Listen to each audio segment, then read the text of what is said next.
तो आज हम जेम्स क्लियर की मशहूर किताब एटॉमिक हैबिट्स की दुनिया में गहराई से उतर रहे हैं और हमारा मिशन ये समझना है कि कैसे छोटे छोटे मतलब लगभग न दिखने वाले बदलाव मिलकर इतने इतने जबरदस्त नतीजे दे सकते हैं। बिल्कुल। और इसकी शुरुआत करने के लिए मुझे लगता है ब्रिटिश साइकिलिंग टीम की कहानी से बेहतर कुछ हो ही नहीं सकता। हाँ, वो एक परफेक्ट उदाहरण है। सोचिए 2003 से पहले लगभग 100 साल तक ग्रेट ब्रिटेन के पेशेवर साइकिलिस्ट्स का प्रदर्शन बहुत ही साधारण था। साधारण से भी बुरा कह सकते हैं। हाँ, उन्होंने 110 साल में एक भी टूर डी फ्रांस नहीं जीता था। हालत तो इतनी खराब थी कि एक टॉप बाइक कंपनी ने उन्हें अपनी बाइक बेचने से ही मना कर दिया। अच्छा। हाँ, उन्हें डर था कि अगर ब्रिटिश टीम को उनका सामान इस्तेमाल करते देखा गया तो उनकी बिक्री कम हो जाएगी। मतलब इससे ज्यादा शर्मिंदगी की बात क्या होगी। बिल्कुल।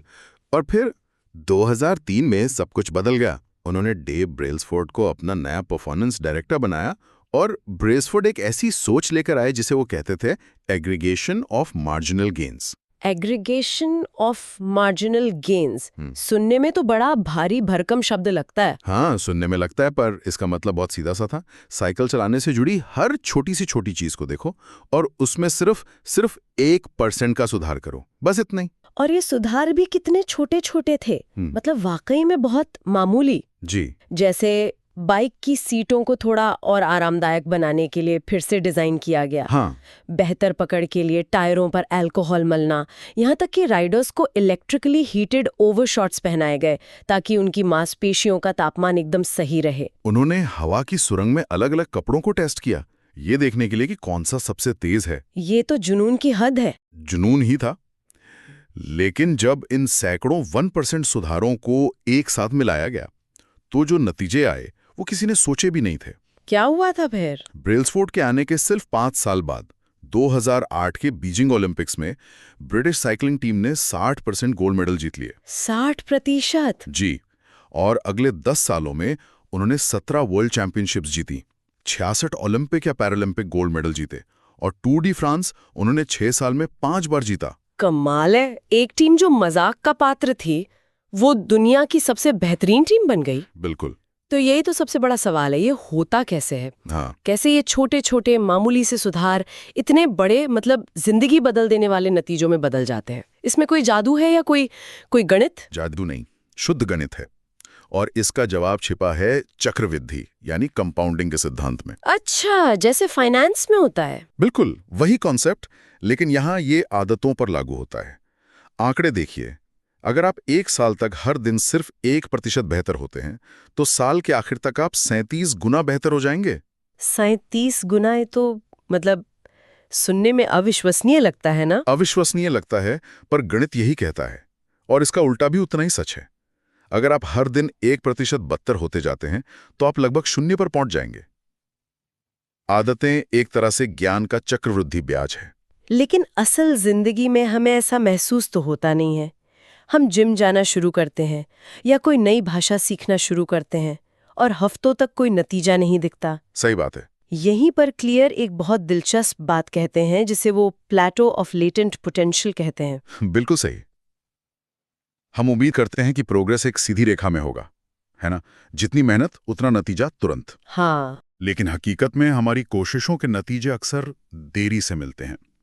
शुरुआत में हम उस निराशा की घाटी में होते हैं जहां लगता है कि सारी मेहनत बेकार जा रही है, और यहीं पर ज्यादातर लोग हार मान लेते हैं। तो वो मेहनत बेकार नहीं जा रही होती? बिल्कुल नहीं, वो जमा हो रही होती है। इसे समझने के लिए बर्फ के टुकड़े का उदाहरण सबसे अच्छा है। अच्छा। मान लीजिए कमरे का तापमान 25 डिग्री है और वो धीरे धीरे गर्म होना शुरू होता है। 26 डिग्री, 27, 28, 31 डिग्री तक कुछ नहीं होता, बर्फ वैसी की वैसी है। फिर तापमान 32 डिग्री पहुंचता है, सिर्फ 1 डिग्री का बदलाव और एक बड़ा ब्रेक थ्रू आता है, बर्फ पिघलना शुरू हो जाती है। मतलब पिछले डिग्री का काम बेकार नहीं गया? एग्जैक्टली।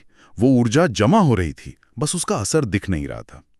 हमारी छोटी छोटी आदतें भी बिल्कुल ऐसे ही काम करती हैं। ठीक है, तो ये गणित तो समझ में आ गया, लेकिन आदतें असल में बनती कैसे हैं? हम सब जानते हैं कि अच्छी आदतें बनाना और बुरी आदतें छोड़ना कितना मुश्किल है। हाँ, ये सबसे बड़ी चुनौती है। क्लियर कहते हैं कि हम 2 मुख्य गलतियां करते हैं। एक, हम गलत चीज को बदलने की कोशिश करते हैं, और दो, हम उसे गलत तरीके से बदलने की कोशिश करते हैं। बिल्कुल। और इस कैसे को समझने के लिए हमें थोड़ा सा मनोविज्ञान में जाना होगा। एडवर्ड थॉर्नडाइक नाम के एक मनोवैज्ञानिक ने बिल्लियों पर एक बड़ा दिलचस्प प्रयोग किया था। बिल्लियों पर? जी, उन्होंने बिल्लियों को एक पजल बॉक्स में बंद कर दिया जहां से बाहर निकलने का एक आसान रास्ता था, जैसे कोई लीवर दबाना। शुरुआत में एक बिल्ली को बाहर निकलने में औसतन 1.5 मिनट लगते थे। अच्छा। वो छटपटाती थी, पंजा मारती थी और गलती से लीवर दब जाता था। लेकिन कई बार कोशिश करने के बाद वही बिल्ली सिर्फ 6.3 सेकंड में बाहर निकलने लगी। मतलब बिल्ली ने सीख लिया कि क्या करने से उसे इनाम यानी बाहर निकलना मिलेगा। एग्जैक्टली। थॉर्नडाइक का निष्कर्ष यही था कि जिन व्यवहारों के परिणाम संतोषजनक होते हैं उन्हें दोहराया जाता है, और इसी सोच पर आदतों का 4 स्टेप वाला मॉडल बना है। वो 4 स्टेप्स क्या हैं? संकेत क्यू, लालसा क्रेविंग, प्रतिक्रिया रिस्पॉन्स और पुरस्कार रिवॉर्ड। संकेत मतलब कोई इशारा, जैसे आपके फोन पर नोटिफिकेशन की आवाज। लालसा मतलब उसे देखने की इच्छा। प्रतिक्रिया मतलब फोन उठाना। और पुरस्कार मतलब वो छोटी सी जानकारी जो आपको मिलती है। ये चारों मिलकर एक लूप बनाते हैं जो धीरे धीरे ऑटोमेटिक हो जाता है। ठीक है, तो अगर हमारी आदतें इस 4 स्टेप के लूप पर चलती हैं तो उन्हें बदलने का तरीका भी इन्हीं स्टेप्स में छिपा होगा। बिल्कुल। और यहीं से क्लियर के व्यवहार परिवर्तन के 4 नियम आते हैं। अच्छा। और ये नियम बहुत ही प्रैक्टिकल हैं। पहला नियम है, इसे स्पष्ट बनाएं। Make it obvious. इसे स्पष्ट बनाएं। हाँ। हमारी ज्यादातर आदतें ऑटो पायलट पर चलती हैं, हम उन पर ध्यान ही नहीं देते। उन्हें बदलने के लिए पहले उन्हें देखना जरूरी है।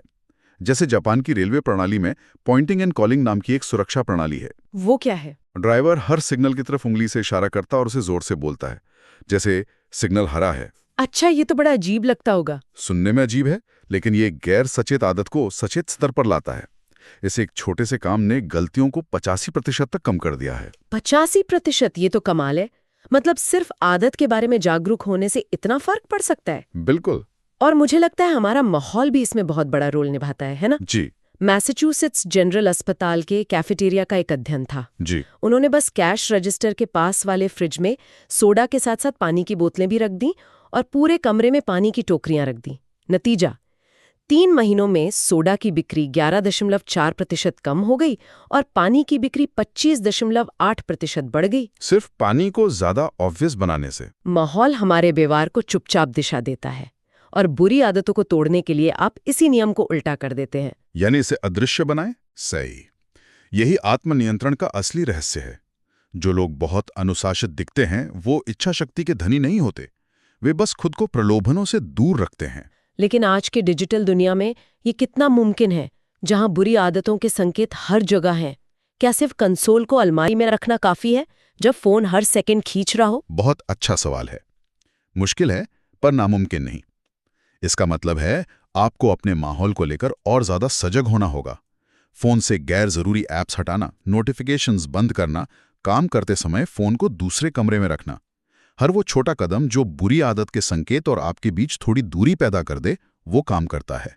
ठीक है, तो पहला नियम है उसे स्पष्ट बनाना। लेकिन किसी चीज को देखने से ही हम उसे करने नहीं लगते हैं ना? उसे करने की इच्छा भी तो होनी चाहिए। यहीं पर दूसरा नियम काम आता होगा। बिल्कुल। दूसरा नियम है, इसे आकर्षक बनाएं। Make it attractive.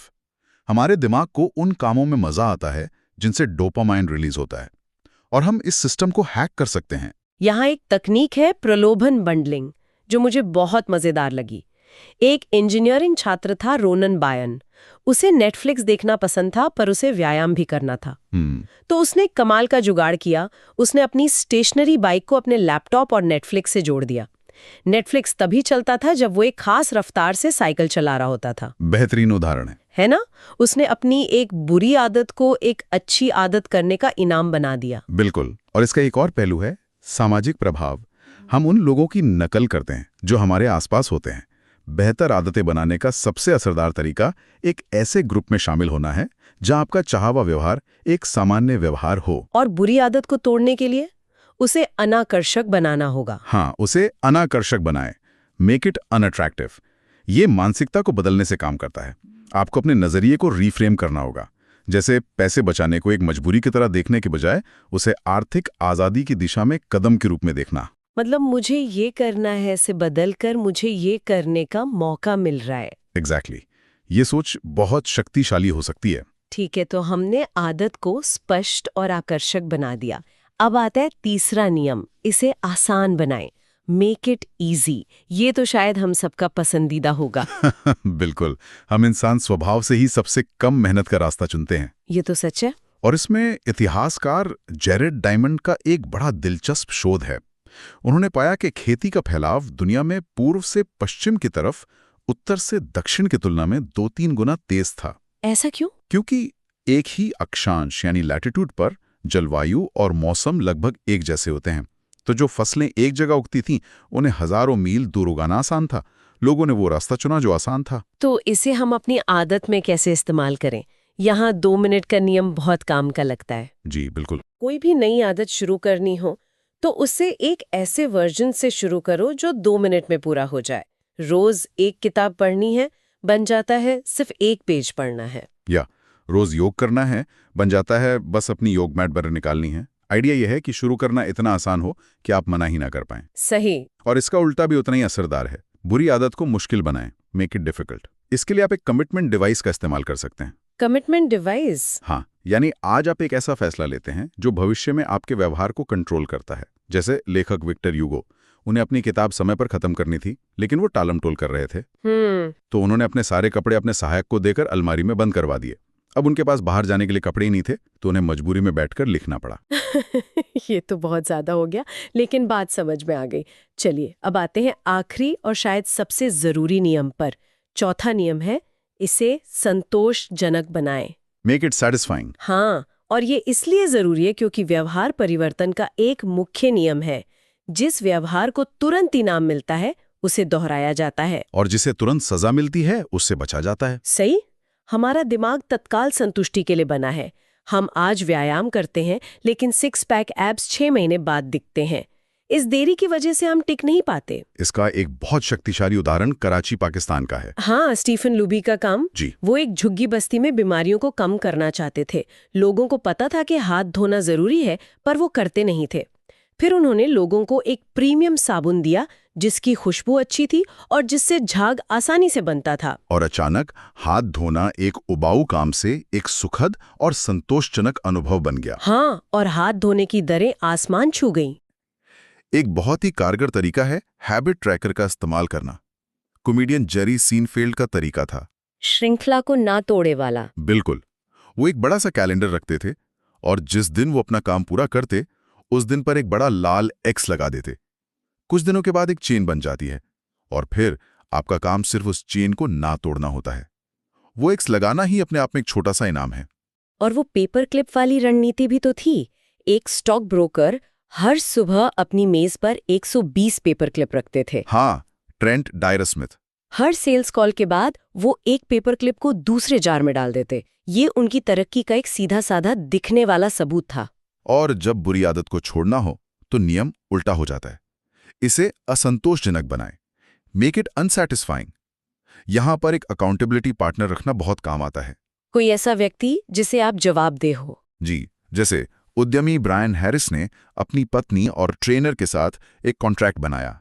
अगर वो अपने खाने का हिसाब नहीं लिखते तो उन्हें अपने ट्रेनर को $200 देने पड़ते। $200? ये तो वाकई एक मजबूत प्रेरक है। असफलता का तत्काल दर्द हमें रास्ते पर बनाए रख सकता है। बिल्कुल। तो ये है वो 4 नियम। लेकिन एक आखिरी सवाल जो मेरे दिमाग में आता है, जब प्रेरणा खत्म हो जाती है या जब काम उबाऊ लगने लगता है, तब क्या करें? ये सबसे जरूरी सवाल है। इसका जवाब गोल्डीलॉक्स नियम में छिपा है। इंसान सबसे ज्यादा प्रेरित तब महसूस करता है जब वो अपनी क्षमता के बिल्कुल किनारे पर काम कर रहा हो। न बहुत आसान, न बहुत मुश्किल। सही, बस सही। सफलता के लिए सबसे बड़ा खतरा असफलता नहीं है, बल्कि बोरियत है। जब कोई आदत रोज की बात हो जाती है तो वो कम दिलचस्प लगने लगती है। कॉमेडियन स्टीव मार्टिन की कहानी याद आती है। उन्होंने लगभग 18 साल तक हर हफ्ते कॉमेडी का अभ्यास किया। बिल्कुल। अक्सर खाली क्लबों में जब कोई नहीं हंसता था तब भी वो लगे रहे, क्योंकि पेशेवर लोग और शौकिया लोगों में यही फर्क होता है। हर कोई तब काम कर सकता है जब वो प्रेरित महसूस कर रहा हो। असली फर्क वो लोग पैदा करते हैं जो बोरियत के बावजूद मैदान में डटे रहते हैं। वो बस अपनी चेन नहीं तोड़ते। हाँ, यही वो जगह है जहां आदतें जुनून को हरा देती हैं। तो संक्षेप में ये 4 नियम हमें एक फ्रेमवर्क देते हैं। अच्छी आदत बनाने के लिए उसे स्पष्ट, आकर्षक, आसान और संतोषजनक बनाएं। और बुरी आदत को तोड़ने के लिए बस इन्हीं नियमों को उल्टा कर दें। और यहाँ एक आखिरी विचार है। ये समझना जरूरी है कि आदतें आपके व्यक्तित्व के हिसाब से काम करनी चाहिए। आपको वो आदत चुननी चाहिए जो आपके लिए सबसे सही हो, न कि वो जो सबसे लोकप्रिय हो। अच्छा। आपकी जेनेटिक्स ये तय नहीं करती कि आप सफल होंगे या नहीं, लेकिन वो ये जरूर बता सकती है कि आप कहाँ आसानी से सफल हो सकते हैं। जैसा कि क्लियर कहते हैं, जीन मेहनत की जरूरत को खत्म नहीं करते, वो उसे स्पष्ट करते हैं। वो हमें बताते हैं कि मेहनत किस चीज पर करनी है। ये एक बहुत गहरा विचार है। इसका मतलब है कि हमें खुद को बेहतर समझना होगा। और ये हमें एक दिलचस्प सवाल के साथ छोड़ जाता है, कोई अपने जीवन का वास्तुकार कैसे बन सकता है, न कि केवल उसका उपभोक्ता।